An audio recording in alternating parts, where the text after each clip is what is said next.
Connect with your crew. Kings FM 88.5, just for you.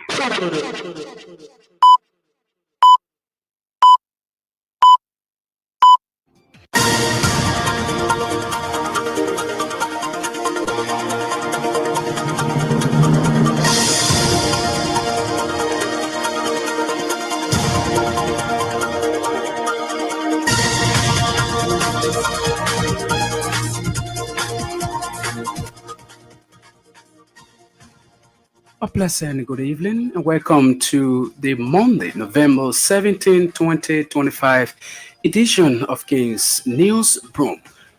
45 minutes of news about Liberia and the rest of our one globe. I'm Stephen Compton. First, the headlines. Coalition for Democratic Change criticizes the Unity Party government 2026 proposed U.S. $1.2 billion budget, described the national envelope as unrealistic and urged the legislature to return aid to the executive. Former House Speaker Funati Kofa, a 14 co-defendants, plead not guilty in Capitol building arson case. Representative Kofa describes the indictment as politically driven. And also coming up in the news, concerned women of Liberia petitions the United Nations calling on the UN to launch an independent investigation into the alleged manhandling and compromise of rape cases in Liberia. And away from home, armed men have killed a teacher and abducted at least 25 students in an attack on girls' secondary school in northern Nigeria, police have said. Duties of these developments, the news bulletin, and the actual voices of the news makers are all packaged. We are taking a very short break to be right back.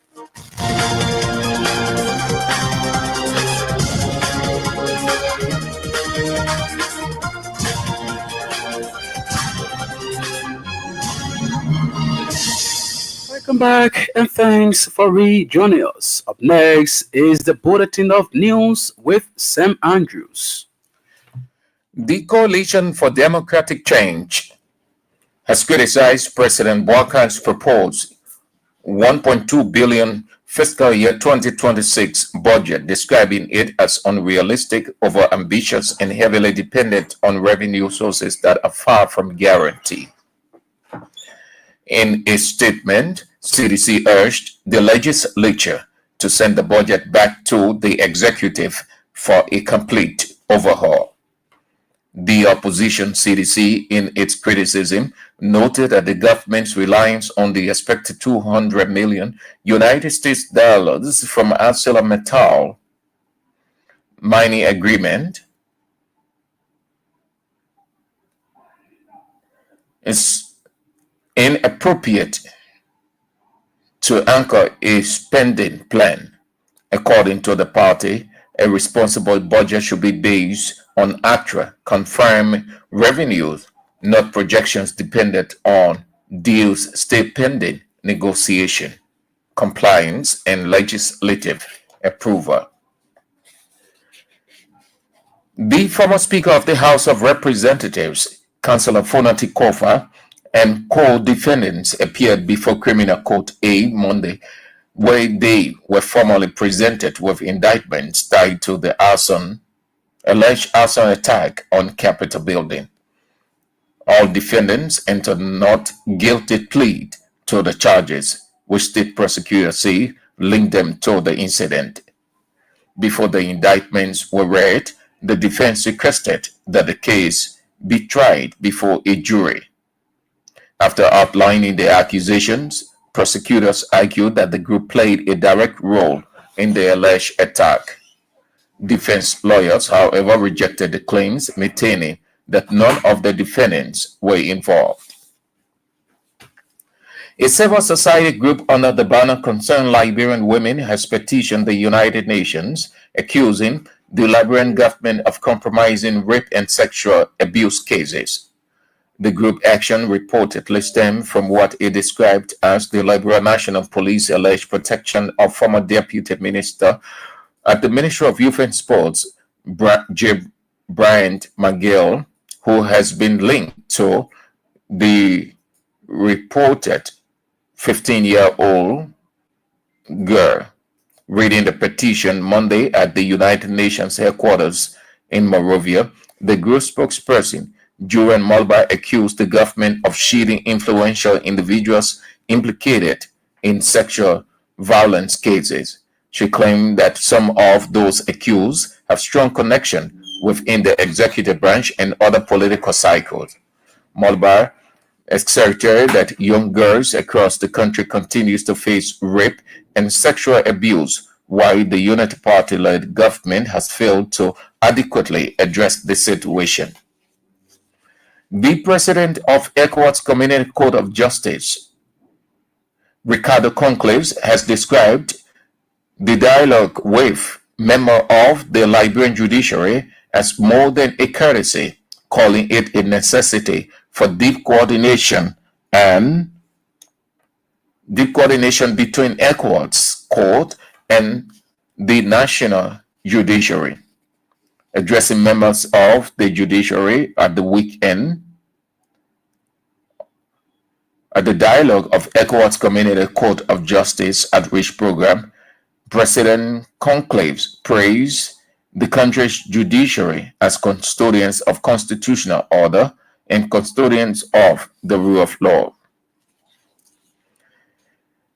Integrity Watch Liberia, with funding from RHA, has ended a one-day orientation for lawmakers and legislative staff on the draft budget process, national budget process, and legislative oversight. Speaking at the ceremony marking the beginning of the orientation in Monrovia, the Executive Director of Integrity Watch Liberia, Harold Addo, said the budget year marks an important milestone in the history of Liberia. According to Addo, the orientation of lawmakers and legislative staff on the national budget process is intended to prepare them to thoroughly scrutinize, check all the loopholes, identify all avenues through which the fiscal objective can be achieved. A National Assembly of Chiefs and Tribal Governors is expected to take place Thursday at Gbanga Administrative Building in Gbanga, Bon County. According to Minister Francis Yimalin, the upcoming Chiefs Assembly is expected to bring together chiefs, elders, tribal governors, and traditional leaders from across the 15 counties. Minister Yimalin emphasized that the meeting will be presided over by President Joseph Boakai and will focus on decentralization policy, reactivation of service centers across the country, among others. A group of pro-life advocates under the banner Stop Extreme Abortion in Liberia has completed a 3-day awareness campaign aimed at stopping what it termed extreme abortion in Liberia. The campaign, held at New Water in the Desert Assembly in Broadville, brought together community members, religious leaders, and activists to strengthen public engagement and promote national decision-making on the issue. Speaking at the event, the Secretary General of the Apostolic Pentecostal Church International, Pastor Miatash Salif, stressed the need for lawmakers to resist passing any bill that will legalize or expand abortion in Liberia. Deputy Minister Designate for Urban Affairs at the Ministry of Internal Affairs, Bintu Fatima Salif, has lied under oath during her confirmation hearing at the Liberian Senate. The Deputy Minister Designate for Urban Affairs, during her first appearance before the plenary of the Liberian Senate, informed the plenary that she holds master's degree in urban affairs. But during her second appearance Monday, the Deputy Minister Designate admitted she lied under oath during her initial confirmation hearing and pleaded for mercy. adding it was a mistake. She clarified she did not hold a master's degree in urban affairs, rather master's degree in social work, which specialized studies in mental health, substance abuse, and urban development. The plenary of the Liberian Senate has not yet announced a final decision on Salif's confirmation, but insiders say that some senators indicate they will weigh her apology and correct credentials carefully before making a ruling. As the debate continues, the incident underscores the importance of transparency, history, and a thorough vetting of government appointees, particularly for positions that directly impact urban development and national governance. The Movement for Progressive Change political leader Simeon Freeman has announced a new educational support program to help struggling students at the University of Liberia. The initiative comes in response to the growing number of students who find it difficult to pay their school fees each semester. According to the MPC Secretary General Sam Passaway, the party will sponsor 500 University of Liberia students every semester, under what he calls rotational support system. A new group of 500 students will benefit each term, allowing many young people to receive assistance over time. He said the goal is to touch the lives of as many struggling students as possible. Bon County Senator Prince Moore has accused CMC political leader Representative Musa Bility of political manipulation, financial impropriety, and attempting to use public resources for personal political gain.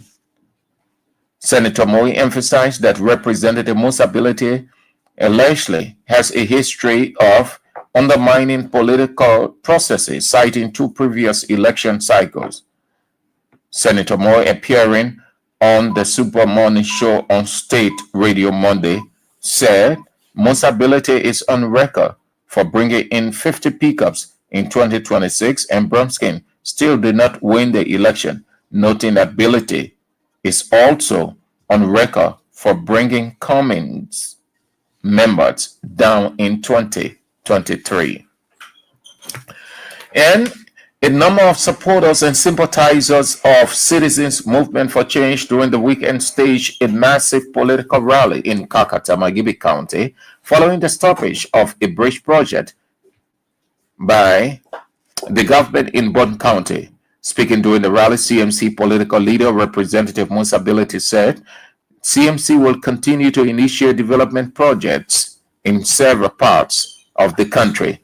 According to Representative Bility, while some politicians are waiting for government money to undertake development program, he will continue to ask friends and partners to continue assisting the Liberian people. According to him, Liberians cannot continue to rely on promises that will never be realized and fruitful.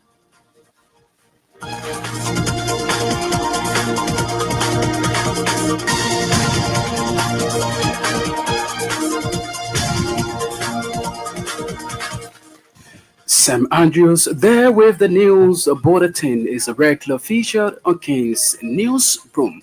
45 minutes of news about Liberia and the rest of our one globe. In one of our top developments, Coalition for Democratic Change criticizes the Unity Party government's 2026 proposed US $1.2 billion budget, described the national envelope as unrealistic, and urged the legislature to return aid to the executive. We are taking another short break. When we come back, we'll bring you voices of the newsmakers.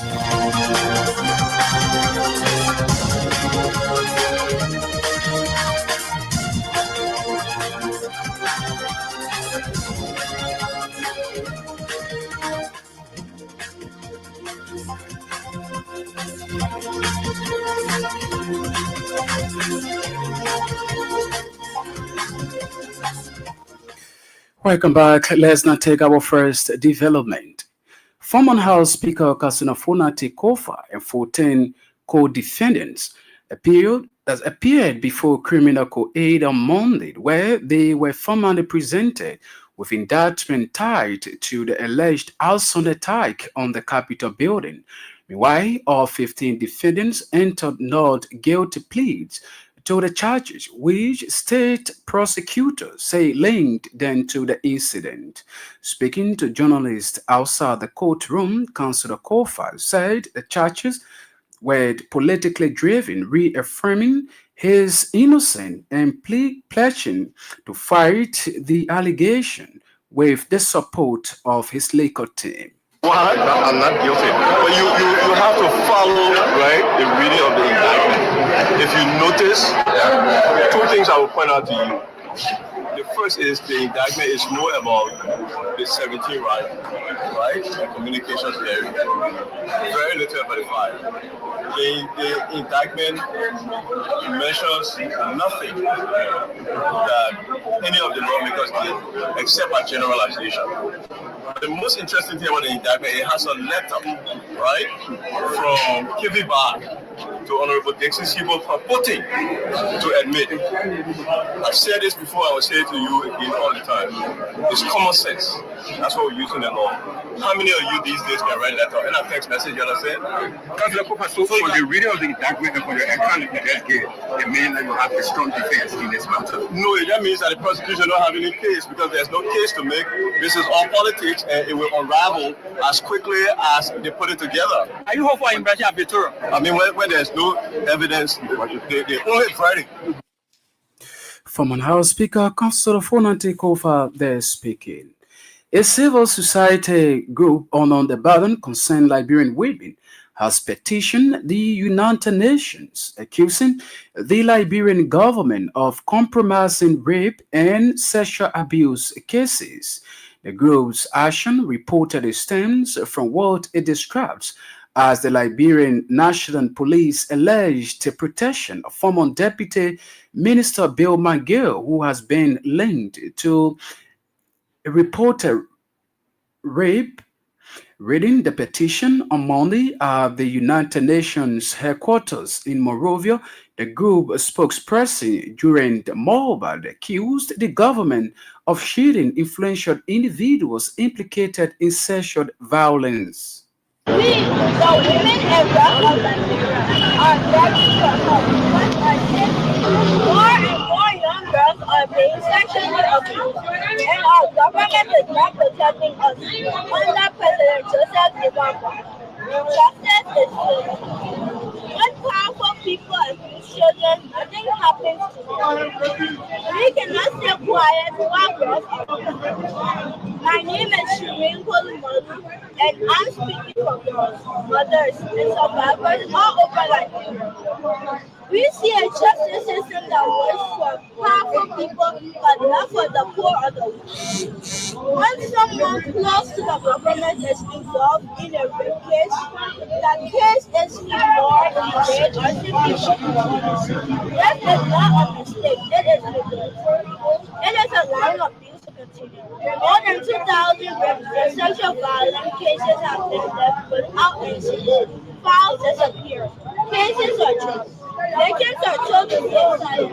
The abusers walk around because of their connections and their political power. We speak from Maya, Governor, Dennis, Lanchas, Kristen, Roberta, Jackie, Zach, David, and thousands of other girls who have been victims. And we speak for a poor 14-year-old girl who was allegedly raped by a deputy minister. While she suffers quietly, the minister still goes to the Ministry of Youth and Sports and even marks her father, who is just a simple security officer. We say enough is enough. If the government of Liberia will not protect its own children, then the United Nations must help us. We ask the United Nations to 1. Start an independent investigation into why rape cases are not being prosecuted. 2. Put public pressure on the government to punish all abusers. 3. Protect survivors from threats and government interference. 4. Hold any official accountable when they try to block justice. 5. work with women groups to create emergency help and protection for girls. During the Moba there, accusing the Liberian National Police of protecting former Deputy Minister Brian McGill, who has been linked to the reported raping of a 14-year-old girl. Meanwhile, receiving the petition on behalf of the United Nations, the head of security at the UN Liberia head office, Siafa Famulere, showed the protesters that their concerns will be forwarded to the UN relevant authorities for proper action. I'm so sorry that you know,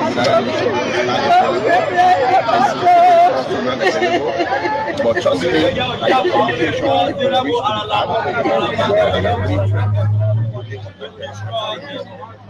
to things that are from here. I'm the head of security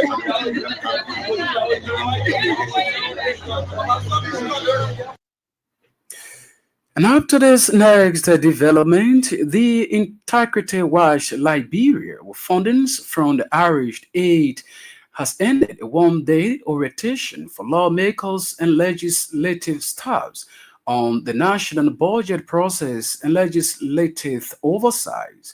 Speaking at the ceremony marking the beginning of the orientation in Monrovia during the weekend, the executive director of Integrity Watch Liberia, Haran Adol, said the budget year marks an important milestone in the history of the country.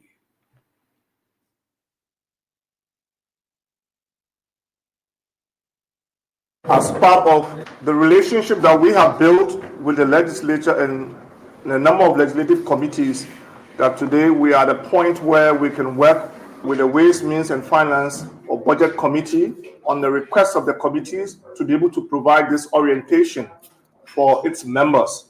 This budget year marks a very important milestone in the history of this country.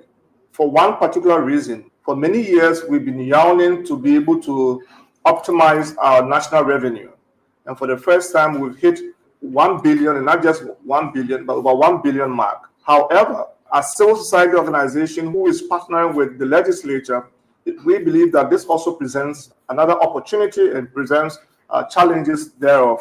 Because when you look at the budget, this training essentially is sort of create the environment where legislators who are on the budget committee get orientated around the budget, and then some of the legal framework, the PFM, and then the entire budget framework, and what is it that they need to pay attention to now that the budget is before them. But we also believe that civil society, in as much as we are at an important juncture and in a milestone in terms of hitting over 1 billion mark, we are also a bit concerned, and we hope that even as lawmakers or legislators go into sort of sharing knowledge on what are those important things that they need to pay attention to when it comes to the budget review. We are a bit concerned also about the fact that even though we have increased our budget by 1.2 billion, by the same token, if you look at the budget, you also see that recurrent expenditure has also gone up exponentially. We are a bit quite concerned, and we hope that even as you go through this training, some of these things should be reflected upon in terms of how we can be a bit more strategic as a country, because we are not too sure that some of these investments that contributed to the over 1 billion is sustainable in the long term. So we hope that this should be some of your guiding lines or guiding principles as you go over this review, so that we can make strategic decisions as oversight body to work with the executive to make sure that whatever new revenue that we've identified that brought us to this point can be invested in strategic investments that will ultimately benefit Liberians. A large number of supporters and sympathizers of the citizen movement for change during the weekend staged a massive political rally in Kakata-Magibi County, furthering the prevention of a bridge project by the government in Bonk County. Speaking during the rally, CNC political leader Representative Musa Belete said the CNC will continue to initiate development projects in several parts in the country. According to Representative Berity, while some politicians are waiting for government money to undertake projects, he will continue to ask friends and partners to continue to assist the Liberian people. Margini is too important for us not to have development here. And the CMC, the only thing we bring is development. The only thing we bring is to build schools. The only thing we bring is to build hospitals. The only thing we do is to build your roads. I want to tell you thank you. My heart is all yours. You've been up all day. I want to tell you thank you. Thank you, Margini, to our chairlady, Madam Alice Besa. The reason for which we are here, we want to tell her thank you. Our regional chair, our Margini County team, thank you very much. You have proven that Margini is going to be a base for CMC. We promise you nothing but development. We'll take road to your villages. We'll educate your children. We will do everything we have to do to make sure you have development. Representative Musa Berete there speaking. Deputy Minister designated for Urban Affairs at the Ministry of Internal Affairs, Fatima Salif, has lied on and off during her confirmation at the Liberian Senate.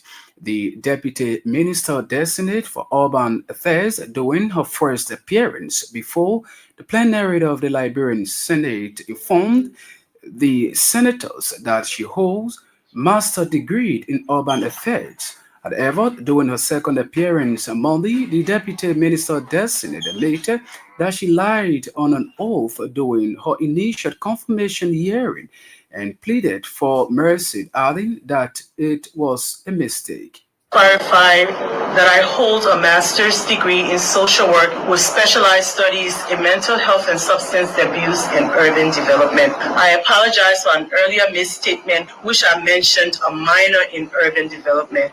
My academic training is robust and aligns with the demands of this role, particularly in community development, social systems, and urban resilience. Should I have in any time inadvertently disrespected anyone, I extend my deepest apologies.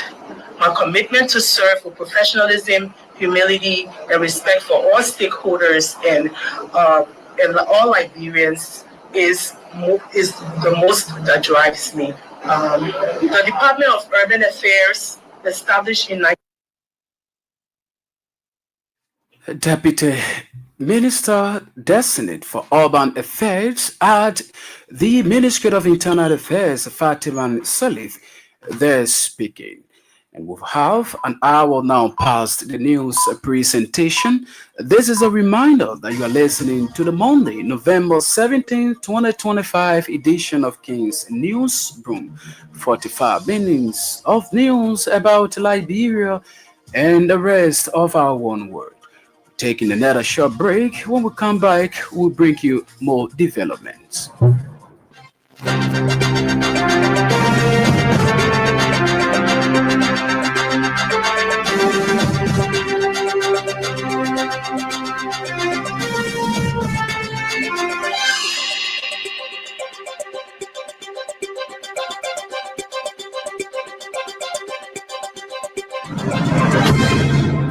Welcome back. Let's now continue with more developments. Brown County Senator Prince Way has accused CMC political leader Representative Musa Berete of political manipulation, financial impropriety, and attempting to use public resources for personal political gain. Mo emphasized that Representative Berete allegedly has a history of undermining political processes, citing two previous election cycles. Senator Wade, appearing on the Super Morning Show on State Radio Monday, said Representative Birity is on record for bringing in 50 pickups in 2016 and booking that Bronskin still did not win the election, noting that Birity is also on record for bringing Cummings numbers down in 2023. I have told all of our people, I said we need not to dance to the tune of on mobility. We don't need to, because he's on record of bringing more than 50 pickups 2016 for Liberty Party. They didn't go anywhere. He on record of bringing Cummings number down, percentage down. He brought the number down. He brought it down because he doesn't see politically. How can a man that have deprived Bon County of over $11 million through the illegal acquisition of China New York tank and using it for commercial purpose, for which China New York was not able to pay almost $10 million of a social corporate responsibility fund to Bon County?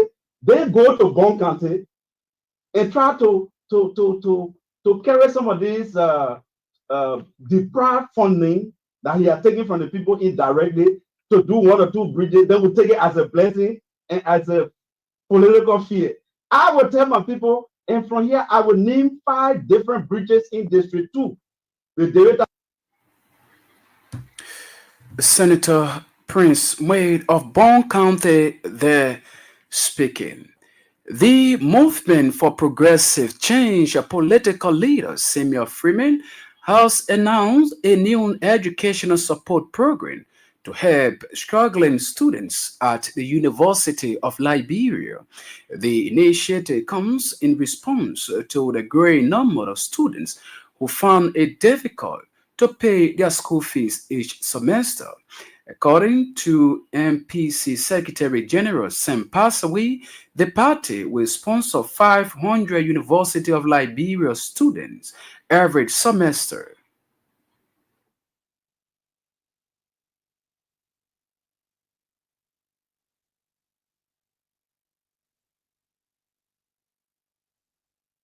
We sincerely apologize. We cannot lay our hands on that episode. We hope to bring you the voice during our subsequent newscast. A National Assembly of Chiefs and Tribal Governors is expected to take place this Thursday, November 20, 2025, at the Vanguard Administrative Building in Bon County. According to Internal Affairs Minister Francis Nyimali, the upcoming Chiefs Assembly is expected to bring together chiefs, elders, tribal governors, and traditional leaders from across the 15 political subdivisions.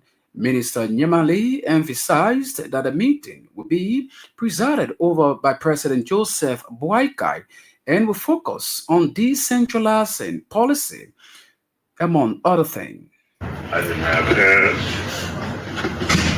for the first time since the demise of President Tubman, President Joseph Boakai, our current president, has determined that he should interact with the chief directly. And so an assembly of chiefs and tribal governors will convene in Banga. The rally is Thursday, the 20th of November, and it will run through Saturday, the 27th of November. So, I'm sure you're listening to jingles, you're listening to news. I was on ELBC breakfast show this morning, explaining to the Liberian people what that means, we hope to achieve. So I want to welcome you. Maybe you may have one or two questions on some concerns you may have for us to make clarity on. Thank you and welcome. Well, as I said, the current president has taken keen interest in having at his heartbeat the issue of decentralization, which means the people must get their power.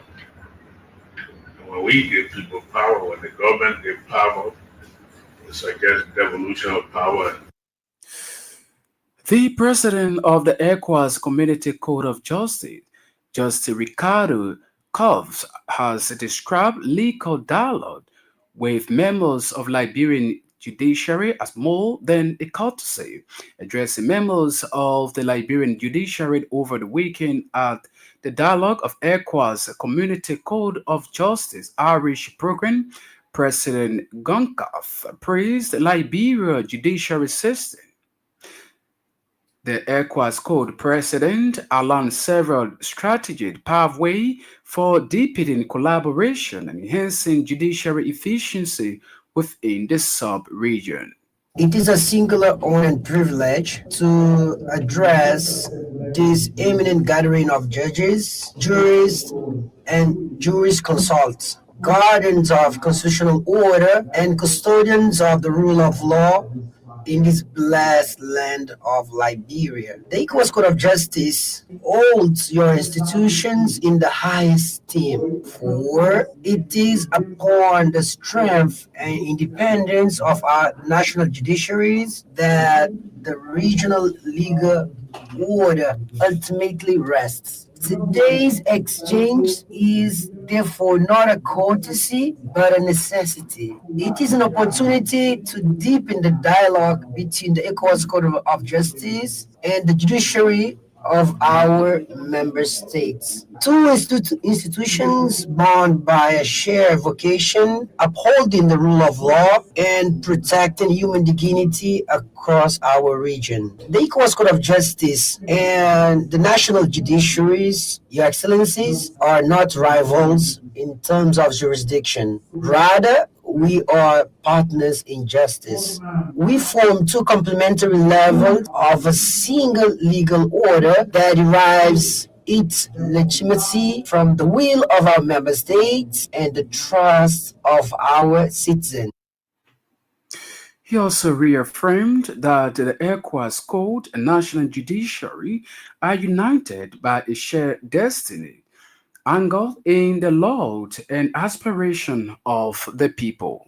The complex web of human rights protection, transnational obligations, and community law requires constant communication and coordination among courts at all levels. Such dialogue enables coherence in the interpretation of legal norms, prevents jurisdictional conflicts, and promotes the predictability, and authority of judicial outcomes. Through dialogue, courts learn from one another, not through subordination, but rather through the shared pursuit of justice. The ECOWAS Court recognizes that national courts are the first line of defense for the protection of human rights and the enforcement of the rule of law. Our court intervenes only when a violation engages the international responsibility of a member state under international or community law. In doing so, our court complements rather than competes with the work of national judiciaries, and effectiveness of its judgment. Welcoming the ECOWAS Code delegate at the Temple of Justice, Chief Justice Yamin Wesin said the ECOWAS Community Code Justice Irish engagement and dialogue will strengthen judicial collaboration within the West African region. Again, it is an honor for me to have you here in Liberia, where our shared commitment to justice and regional integration is palpable. The ECOWAS Community Court of Justice role in upholding the rule of law, promoting human rights, and enhancing access to justice across the sub-region is invaluable, and we appreciate your dedication to these ideas. This dialogue for the Liberian legal practitioner is crucial for broadening his understanding of the Liberian people, fostering cooperation, and strengthening our collaborative pursuit and access to justice. I trust that your interactions with the legal community of Liberia, comprising judges, magistrates, lawyers, and other stakeholders, will yield a fruitful discussion and trigger further collaboration and enhance the collective capacity to address the legal challenges in the sub-region of West Africa. I wish you a fruitful deliberation and meaningful outcome from today's engagement and all other engagement within the capital of our nation. Mr. President, distinguished ladies and gentlemen, on behalf of the Supreme Court of Liberia and the legal community of Liberia, you are welcome. And now up to this next development before our foreign news, a group of pro-life advocates on the campaign to stop extreme abortion in Liberia has completed a 3-day awareness campaign aimed at stopping what they termed extreme abortion in Liberia. Speaking at the event, the Secretary General of the Apostolic Pentecostal Church International, Pastor Mianta Salif stressed the need for lawmakers to reinstate, pass any bill that to legalize or expand abortion in the country.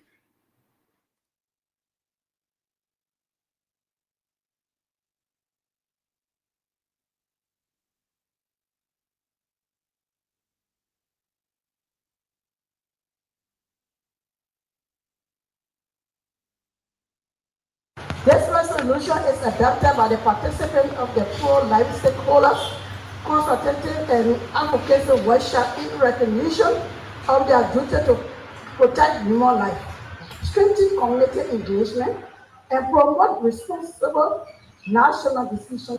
The participants have reviewed the provisions of the proposed public health bill and identified sections that promote extreme abortion practices. There is a need for sustained legislative engagement to ensure that the lawmakers are fully informed of the concerns raised by the communities, religious bodies, pro-life advocates. Effective advocacy requires renewed dialogue with legislators who oppose extreme abortions, recruitment, and support of additional representatives. Pastor Mianta Salih there stressing the need for lawmakers to resist passing any bill that will legalize or expand abortion in the country. And now quickly away from home, armed men have killed a teacher and adopted at least 25 students in an attack on a girls' secondary school in northern Nigeria, police have said.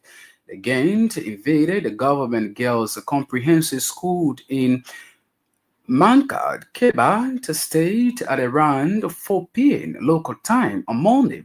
They said the attacker engaged police personnel on duty in a gun field before scaling the perimeter fence and seizing the students from their hotel and area they were staying. One member of the staff was killed while trying to protect the student.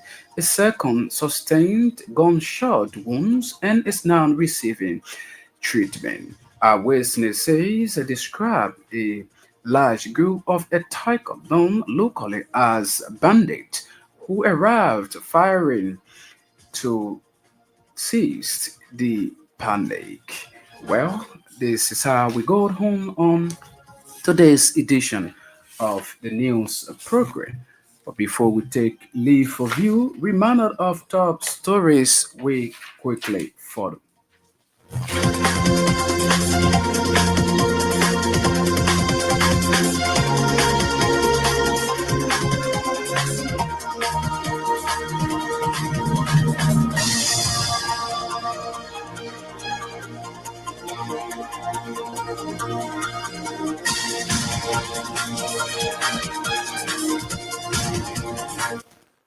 Coalition for Democratic Change criticizes the Unity Party government 2026 proposed US 1.2 billion budget, describes the national envelope as unrealistic and urged the legislature to return it to the executive. Former House Speaker Funanti Kofa and 14 co-defendants plead not guilty in Capitol building arson case. Representative Kofa describes the indictment as politically driven. Concerned Women of Liberia petitions the United Nations, calling on the UN to launch an independent investigation into the alleged mishandling and compromise of rape cases in Liberia, away from whom men have killed a teacher and adopted at least 25 students in an attack on a girls' secondary school in northern Nigeria.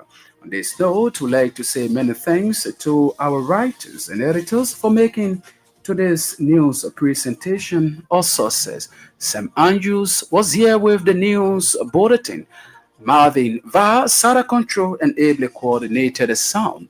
I'm Stephen Compton. Thanks for listening and watching.